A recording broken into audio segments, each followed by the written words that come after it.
It's great to welcome back to the program today two guests who have joined us individually before. We're going to be speaking with Dr. John Gartner, founder of Duty to Warn, co-host of Shrinking Trump, and former assistant professor at Johns Hopkins University Medical School, and also Dr. Liz Landsverk, a dementia Alzheimer's disease expert and author of Living in the Moment, Overcoming Challenges and Finding Moments of Joy in Alzheimer's Disease and Other Dementias. So, my friends, many things have changed since we last spoke individually. President Joe Biden had a debate performance on June 27th that ultimately led to him dropping out of the race, combined with a number of other events.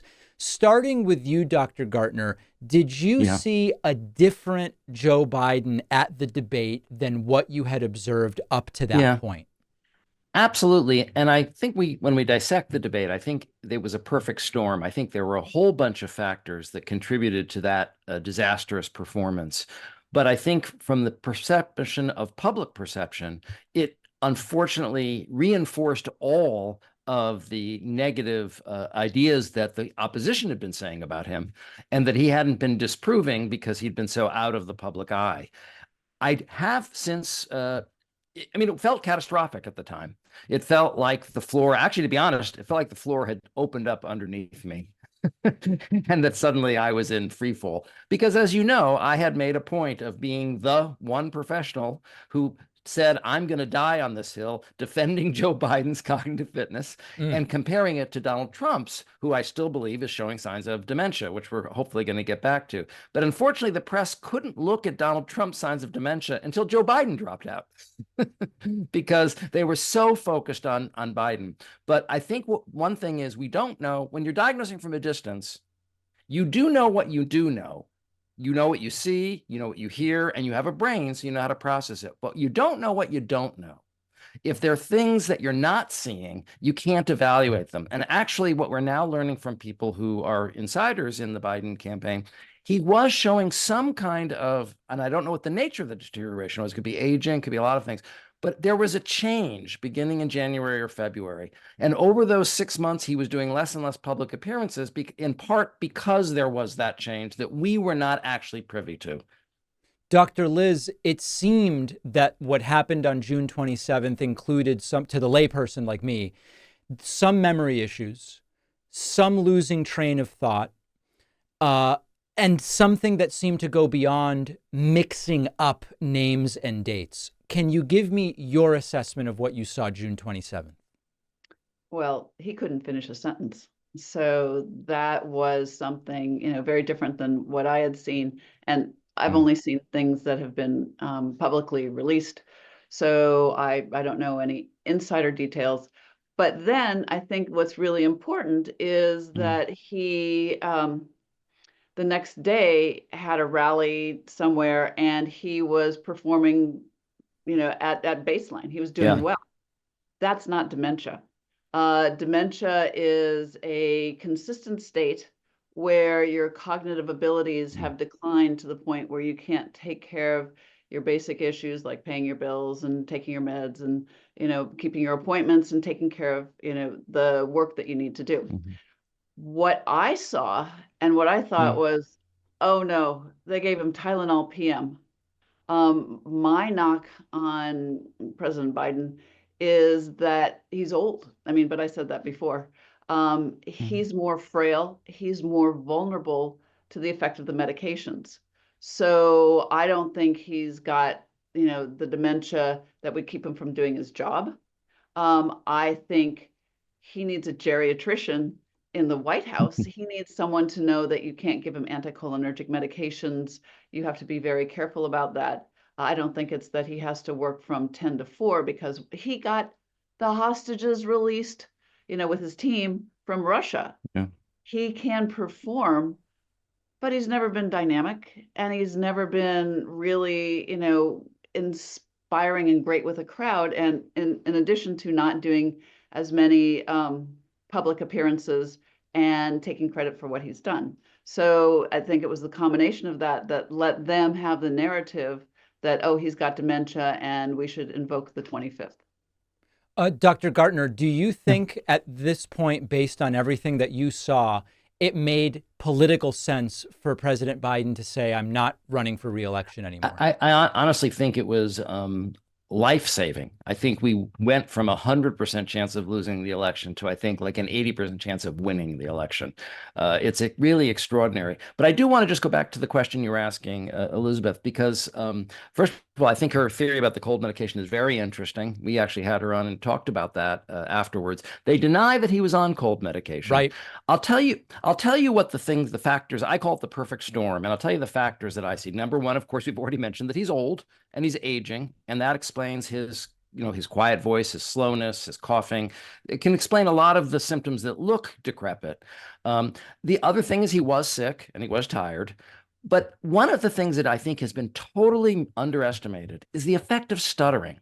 We had an expert on our show, Dr. Eric Jackson, who's a stuttering expert and also a stuttering patient, whose research is about the variations in stuttering. And what he's found is that when people age, their ability to control their stutter gets worse, because a stutter is something that involves a lot of cognitive complexity and attention to compensate for and to control. I think if you look at some of his most disastrous verbal performances, one of them that we looked at in great detail on the show on Shrinking Trump was the one I beat Medicare. Right. Because that doesn't seem like a stutter. It seems like a confused statement. It seems like a confused statement. Go back. I wish we could play. Maybe you can splice it into the show if you want to. If you go back and watch it frame by frame, first of all, one of the things I think they screwed up on is the way they prepared him for the debate. Instead of having declarative statements or pointed attacks, they gave him this, policy white paper to memorize, to study before the test. And so he was memorizing all of his, 1.1, 0.2, 0.3. The question was about the deficit. Point one was this. Point two, he was saying something and he couldn't articulate it. It seemed like he was confused, but actually he's tried 3 different times to say a sentence he couldn't say. And people do this when they stutter, when they realize I'm really stuck, they jump to a completely different sentence. And so what he did was jumped, I think, to the bottom of that paragraph with the deficit. And instead of saying we beat Medicaid spending, which is one of the biggest contributors to the deficit, he said we beat Medicare, which sounded nonsensical and also like a non sequitur, and they cut off his mic. So he couldn't even clarify what he meant by I. So I honestly believe that the stuttering has gotten worse because of the aging, but also he hasn't been identifying himself as having these problems because he stutters. So stutterers tend to want to not bring attention to their disability. And so actually, more and more, if you look even at his interviews, you see the stutter, you see the stutter, you see the stutter, but he's not mentioning it. He's not alluding to it. And so what the average person is concluding is this person is having trouble completing a sentence. Dr. Liz, as we shift into talking a little bit about Donald Trump, do you think that from a political standpoint, Democrats have now lost credibility with regard to making an age and cognitive ability case against Trump because of what some say was the deliberate occulting of what was going on with Joe Biden? I'm not a political analyst. I stand by what I said. And I think that it seems like there's a lot of, bait and switch with a lot of the discussions around former President Trump. And that seems like just one more. I mean, I see that his ability to address questions and navigate through new situations has really deteriorated in the last few years, compared to 10, 15 years ago. And that's fine if you're running your own business. But if you are running the country, if you are, the commander in chief, that's a job description that requires a very high level of functioning. And, whether someone didn't describe someone else's symptoms correctly has no bearing on the ability to function for the person who will be the most powerful person in the world. I'm curious. Go ahead, Dr. Gartner. Well, actually, I was going to say, David, it's actually been the opposite, because you've seen tons of headlines. Suddenly, people are paying attention to Donald Trump's cognitive decline. Mm. All of a sudden, I mean, literally headlines that begin with words like suddenly, like these symptoms have been hiding in plain sight for years and years. We wrote op-eds about them in 2019, 2017, and it's been deteriorating. But all of a sudden, suddenly, the cameras have panned over to Trump and realized, wait, there is someone with cognitive decline in this race. So actually, it's been a complete political, it's like in wrestling when you start in the one down position, then you flip the guy and now you're on top. We've done a flip. Donald Trump recently told a story during a press conference at Mar-a-Lago about a near fatal helicopter crash involving former San Francisco Mayor Willie Brown. And when Willie Brown was interviewed, he unequivocally said, "This never happened. I've never been in a helicopter with Trump. It simply never happened." And it turns out that in a sense, Trump got his black guys confused. It turned out that it was actually former Los Angeles City Councilor Nate Holden who was in that situation. Now, I want to talk about an incident like that. Maybe we'll start with you, Dr. Liz, where one could say that's not cognitive decline. That's racism in the sense of black men all look alike to Donald Trump, right? And that might be regrettable, but it's certainly not a cognitive issue necessarily. How would we take a vignette like that, if we even can make anything out of a particular vignette, and try to kind of unravel what's going on there? Well, one thing I see that journalists always try and do is they try and understand one little vignette for Donald Trump. And I think you have to look at it as, the big picture. His superpower is that he has spent a lifetime honing a sales message. He's an excellent salesman. And to the people, in his audience that come to his rallies, he's entertaining. So he's effective that way. His connection with reality, I guess they said in his press conference, he had like 162 lies in 60 minutes. Yeah, I saw that. He doesn't seem to worry about reality, which is really concerning. I mean, I think that the point that he was using former Mayor Brown was to, denigrate Kamala Harris. That was the point of the whole story, yeah. Right. He knew her and he had bad things to say about her. The fact that it never happened or that it was a different person doesn't matter to him. So I think, or for him to be saying, well, you my beautiful Christians, come and vote for me this time, and after that, you'll never have to do it again. He's weaving these stories, but he's starting to slip. He's saying the quiet parts out loud. And that is definitely a way to undercut Harris by saying, oh, her friend doesn't like her either. And he's not as crafted as he was 10 or 20 years ago in his sales pitch.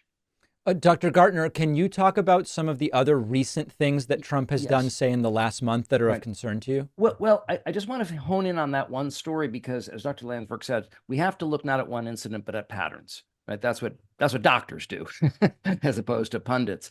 There's been a pattern of Donald Trump not just mixing up names, but mixing up people. I don't think honestly, I think this is not about race. This is about dementia. If you go to the website of the Dementia Care Society, they'll say that mixing up people or combining people is a sign of actually advanced dementia. And it's not the first time he's done it. Famously, he confused Nikki Haley and Nancy Pelosi. And it wasn't just that he got the name wrong. It wasn't like he said Willie Brown instead of Jerry Brown. He actually said that the person he was running against in the primary was responsible for security at the Capitol. That's literally combining people. That's like when my uncle who had dementia said I was a lawyer because my father was a lawyer. He confuses his presidents. 8 times he said Obama was president. I mean, so in other words, I think in his demented mind, he has big categories. Powerful women I don't like. Democratic presidents who are persecuting me. Black men who I have known from California. In other words, he creates these combo people. Okay. And that's a true sign of cognitive decline. That's not slipping a name. I'm not going to tag anybody for getting a name wrong. I get names wrong. So I can't be the one to throw the first stone. I'm old. I get names wrong. But I don't think that if I said to my younger daughter, if I called her by my older daughter's name, That would be normal. If I said to her, how's my little grandson doing? They would call a doctor because she doesn't have a child. My older child does. The other one that was pretty significant to me was when he said he didn't know E. Jean Carroll, and they had a picture of him with E. Jean Carroll, and they said, who is this woman? And he thought it was his ex-wife, Marla. Yes. So that you should know. You should know who your ex-wives are, Like the man who mistook his wife for a hat by Oliver Sacks. To play devil's advocate here, could some of these individual, and I know that we want to look at the big picture, which is why I'm glad you keep taking it back to that, but to play devil's advocate, one could say some of these things are ego, where Trump will never admit a mistake. Others are a sort of self-centered, brash nature, which, as you say, he doesn't care to get certain details right, but it doesn't necessarily mean that there's a cognitive issue. I mean, but take it all apart if you can for us, Dr. Liz. Well, so I've been looking at a lot of tape these days, and I was noticing that he's had interviews, some softball interviews, I think it was with Laura Ingraham, yes, where he was asked about immigration. And he's saying the quiet parts out loud. He's saying, well, I couldn't let them have it. That would be good for the other side. And that's not what he would have done in the past. That might be the impetus of why you're, lying, but that you wouldn't say that out loud. Is that a disinhibition of sorts that you're talking about? Where in the past he wouldn't have admitted, I stopped the border bill simply for political gain. Now he's saying it. Right. Or, just vote for me this year and in 4 years, I'll have it fixed so well you won't have to do it. He's trying to distance himself from the authoritarian Project 2025, now something 47. And he shouldn't be saying that. That is acknowledging that he's doing what his critics have said he was doing. Dr. Gartner, there seems to be sort of a stubbornness that's visible in Trump. For example, at his recent rally in Bozeman, he continued to poll the crowd about his best way to attack Joe Biden, even though Biden's been out of the race for weeks. Yeah. Does the stubbornness mean anything to you? Well, I think we're talking about something that is related to cognitive decline. I mean, the man said that Obama was president 8 times on national television. He says he's doing it on purpose to suggest Obama's actually in charge. But he's lying when he says okay, fair. You just don't believe that explanation. First of all, he's never said it in a context where the context was suggesting that he's a marionette on strings. Agreed. And the real big boss. He just says it with no irony, with no intonation, like it's just a fact. Okay. And he's also said he was joking. So was he joking or was he referring to the power behind the throne? It's like one of those lies about hey, you didn't lend me your bucket and it was damaged when you gave it to me. I mean, he's telling competing lies about why he's saying Obama is president. But, if you showed up at Bellevue's emergency room and they asked you who the president of the United States was, and you said Obama, they'd admit you for observation. You think it's that simple? Well, there's no other logical explanation. And this is where the press is so dumb. They'll just the Trump campaign reported blah, blah, blah, even though it's a blatant lie and doesn't make any sense. It doesn't hold any water. So if we know they're lying, then we have to look at alternate explanations. Like, why is he lisping, through his interview with Elon Musk, on X? SV Date, the chief White House correspondent for Huffington Post, who's a friend of mine, he addressed him. He said, look, why was he lisping? Just asking, explain it. And the head of the Trump campaign said, you must have problems with your fucking ears. That's the problem. So that's it. It's like the guy who walks in, sees his wife in bed with the golf pro, and the wife says, it's not what you think. Who are you going to believe, me or your lying eyes? Dr. Liz, I want to talk a little bit about, you alluded to this when you talked about the Biden 10 a.m. to 4 p.m. thing and seeming contrasts based on time of day. There have been observations about both of these men, Joe Biden and Donald Trump, that what you get really seems to vary depending on the time of day. And with Trump, we've often observed that, especially with these late night rallies, the confusion and what we might call the glitches seem far more frequent than, for example, Trump's NABJ interview, which was abortive politically, but he didn't seem to have any of those glitches, and it was like at 3 p.m. in the afternoon. Can you expand a little bit more about the differences you would expect to see based on time of day versus what you wouldn't, if what we are observing is A versus B? Well, when someone is older and they're tired, I got to say, I don't function as well. I don't do my editing at night. I take care of charts and other things at night. It could be that. I think I heard someone say it's sundowning. It's not sundowning. That's a cyclic delirium where you get really confused. What I have seen from him is in his rallies, later in the evening, he just kind of, reads through something. And he also doesn't veer from like 5 topics. It's immigration and crime, inflation, Usually and the they line stole the Democrats. election. Right. And whatever he's asked, he comes back to those 5 topics that he knows well. And to me, that's concerning because we need a leader that can deal with, what's going on with the Ukraine war and is it changing and what's going on, with finances with Europe and those sorts of things. And he's got to be able to make that pivot and talk about things going forward. And one of the big things that I noticed that, whether it's during the day or in the evening, is that he can't get beyond his 5 greatest hits, that he everything has to fit into that no matter what question he's been asked, which is, to me, that's concerning. That really shows me that his cognitive flexibility that he had, 10, 20 years ago has declined. Anything you want to, Dr. Gartner, go ahead. Well, I was going to say, just to elaborate on that, some of the formal signs of deterioration are when your vocabulary is deteriorating, your capacity to finish sentences, your ability to stay on topic rather than to be tangential. People who are having cognitive decline tend to repeat the same simple and superlative words over and over again. And so what Elizabeth is saying is, yes, he gets back to his original topics, but even there, he really has just sort of blocks of thought. You know what I mean? Like, it's bad.